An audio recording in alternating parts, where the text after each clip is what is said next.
Masalah dalam berbagai macam bentuknya bisa saja dan bahkan tak pernah henti mengejar hidup kita. Dan ini merupakan satu fakta dan realita yang tidak bisa diganggu-gugat atau ditolak begitu saja. Karena yang namanya manusia hidup, pasti dia akan berhadapan dengan masalah. Besar atau kecil, dipandang ada atau tidak ada, tetap dia ada. Hanya sekarang pertanyaannya, respons apa yang kita lakukan saat kita dikejar-kejar masalah? Biasa saat kita dikejar, maka kita akan berlari lebih kencang lagi menjauh dari masalah itu. Dan saat kita lari dari masalah, seringkali justru tidak menyelesaikan masalah. Malah bisa jadi muncul masalah baru. Apalagi kalau kita lari kepada hal-hal yang salah. Pelampiasan atau mencoba untuk healing dengan cara yang salah. Menenangkan diri tetapi menyangkal bahwa adanya masalah itu.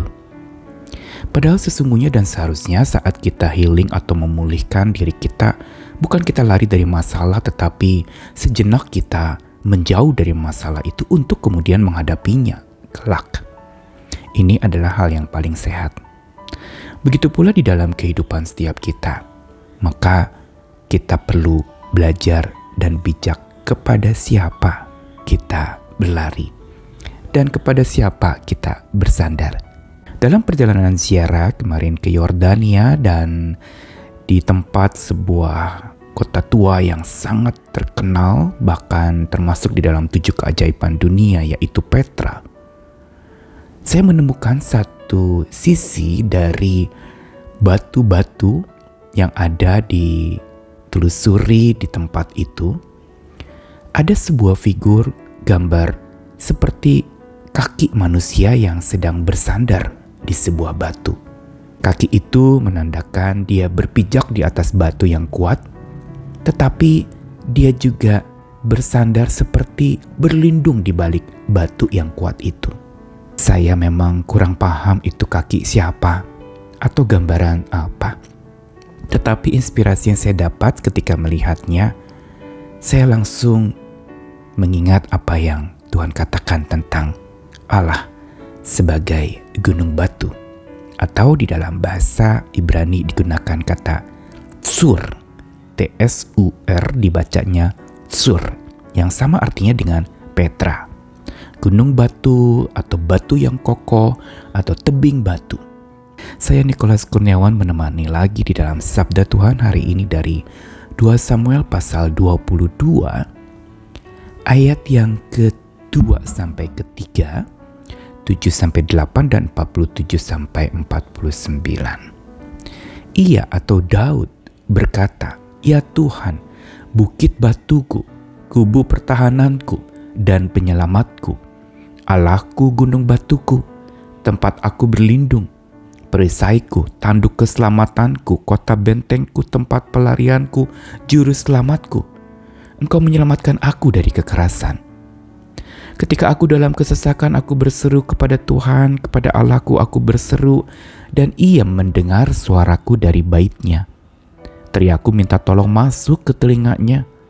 Lalu bergoyang dan bergoncanglah bumi, dasar-dasar langit gemetar dan bergoyang oleh karena bernyala-nyala murkanya.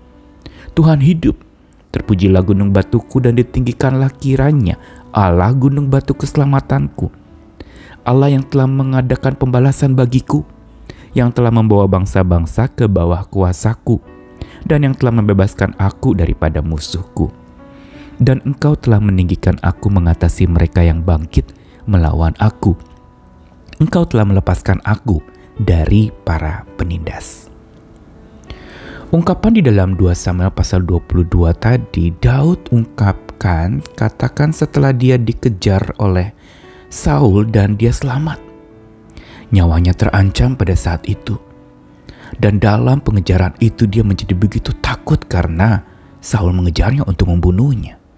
Dan dalam keadaan yang takut, panik, serta kalut, tidak tahu harus berbuat apa karena dikejar oleh seorang raja yang besar dan juga tidak sendiri mengejarnya. Dia kerap mencari pertolongan, mencari suaka. dan dia lari kepada arah yang tepat, yaitu kepada Tuhan. Karenanya ketika dia selamat, dia mengakui bahwa hanya Tuhanlah yang menyebabkan dia selamat. Dan gelar Tuhan sebagai bukit batu, sebagai gunung batu keselamatan itu terungkapkan panjang lebar dalam ungkapan syukurnya di dalam 2 Samuel pasal 22 yang tadi dibacakan. Ini semua menandakan tentang satu pemahaman dan pengenalan yang baru dari Daud terhadap Allahnya, yaitu sebagai gunung batu keselamatan. Kenapa gunung batu keselamatan? Bukankah Allah itu adalah sosok yang lembut, yang penuh kasih, tetapi kenapa digambarkan gunung batu yang keras? Justru gunung batu ini menunjukkan kekokohan. Dan yang menarik, gunung batu selalu mempunyai 2 sisi atau inspirasi. Yaitu pertama, gunung batu itu melambangkan sebuah perlindungan. Tempat di mana kita bisa bersembunyi di sana.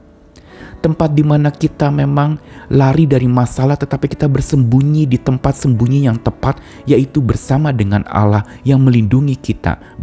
Ketika kita lalu berlindung kepada Dia sebagai gunung batu keselamatan kita, bayangan saya adalah persis seperti gambaran sosok. Ada 2 kaki yang sedang bersandar di gunung batu dalam perjalanan waktu itu ke Petra.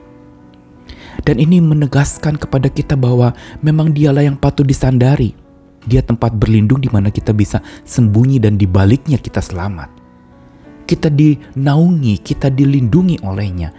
Kita betul-betul mendapatkan suaka yang terbaik dari Allah kita. Pertanyaannya, mau gak kita berlindung kepada Tuhan itu? Tetapi yang kedua dari gambar kaki yang saya temukan di dalam ukiran gunung batu itu, tampak kaki yang berpijak di atas batu yang kokoh. Dan inilah dimensi kedua dari Allah sebagai gunung batu keselamatan. Bukan saja tempat persembunyian kita di mana kita berlindung dan dinaungi olehnya, menjadi suaka terbaik buat kita. Tapi dia juga tempat berpijak yang kekal. Tempat berpijak yang kokoh yang dapat disandari, yang kalau kita berdiri di sana, kita akan selamat. Kita akan aman. Karena kita berpijak bukan di tanah lembek yang lalu kemudian akan mudah longsor, tapi di tanah yang kokoh, yaitu batu. Dan karena itulah Allah disebut sebagai gunung batu keselamatan. Dalam bahasa Ibrani, Sur yang artinya sama dengan Petra, yaitu bukit batu atau gunung batu atau batu kokoh. Ini mau mengajarkan kepada kita tentang siapa yang seharusnya menjadi tempat perlindungan kita saat kita dikejar-kejar masalah. Larilah terlebih dahulu kepada Tuhan agar kita mampu menghadapi masalah. Lari kepada hal-hal yang lain, kita akan menjauh dari masalah, tapi lari kepada Tuhan, Tuhan akan memampukan kita bahkan bersama kita menghadapi masalah. Masalah yang membuat kita kalut. Tapi pada saat itu, Allah mendekat. Dia menjadi gunung batu yang melindungi kita dan tempat berpijak kita yang aman, tentram, kokoh, kuat. Dia yang mengadakan pembalasan bagi musuh-musuh. Dia yang mengatasi masalah itu. Dia yang membebaskan kita dari masalah dan dari musuh-musuh itu. Dan karena itu, Daud dimampukan oleh Allahnya untuk bangkit dari tumpukan masalah itu. Dan Tuhan melepaskan dia. Inilah janji yang kuat buat kita. Saat kita dikejar oleh banyak masalah, larilah kepada Tuhan. Dia bukit batu, kubu pertahanan, penyelamat, gunung batu, tempat berlindung, perisai, tanduk selamat, kota benteng, tempat pelarian. Sebuah ungkapan yang sangat komplit dan lengkap tentang Allah sebagai gunung batu keselamatan. Tempat di mana kita berlindung sekaligus tempat berpijak. Sekarang pertanyaannya, berlindung kepada siapakah kita hari ini? Kepada manusia kita akan kecewa. Kepada segala harta benda kita akan habis-habisan. Tapi saat kita berlindung di bawah perisai Allah yang kokoh, kita akan dimampukan menghadapi berbagai macam tantangan dan kita tidak perlu menjadi takut. Kita tidak perlu menjadi gentar. Masalah bisa datang kapan saja mengejar kita. Tapi bila kepada Allah kita bersandar, kita tidak perlu gentar. Mari bersandarlah kepada Tuhan, gunung batu keselamatan kita, tempat berlindung dan tempat berpijak yang kekal. Selamat bersandar dan berserah kepada Allah. Amin.